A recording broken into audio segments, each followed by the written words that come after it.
食咧，咁就係我哋每個人咧都需要嘅，但係有時啦，我哋都會咧遇着呢一啲嘅係大餐啦，或者咧節日嘅時候咧，咁我哋咧都會咧食多咗噶嘛，因為咧香港咧實在太多美食啦。咁但係大餐之後，咁我哋又可以點樣去平衡翻我哋嘅卡路里咧？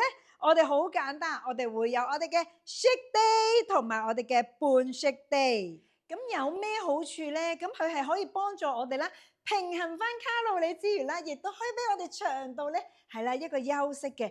因為你諗下，我哋成日食嘢，其實我哋腸道都真係好需要咧，俾一啲時間去休息一下噶。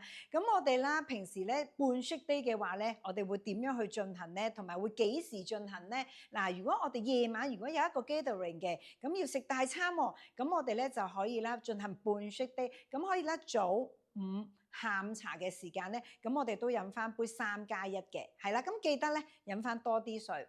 咁如果咧我哋咧全 shake day 嘅日子咧，咁我哋咧都係啦3杯3+1早午晚嘅時段，但係記住啦，如果我中間肚餓嘅時候，咁點啊？唔食嘢 ？No，我哋都要食嘢嘅。咁我哋咧就會咧係飲翻2匙 shake。係啦，或者3匙 shake，唔好俾自己有個肚餓感，因為點解啊？因為肚餓咧就好容易流失你哋最重要嘅肌肉量啦。咁所以咧，我哋就最緊要唔好俾自己有一個肚餓感啦。咁同埋咧，我哋 shake 入邊係除咗蛋白質之外，我哋都會咧入邊有好多嘅唔同嘅纖維啦。咁所以咧，我哋咧要飲翻多啲水，係啦。咁最好咧，盡量俾自己有足夠3啲水啦，係貨翻咧我哋自己身體嘅需要嘅。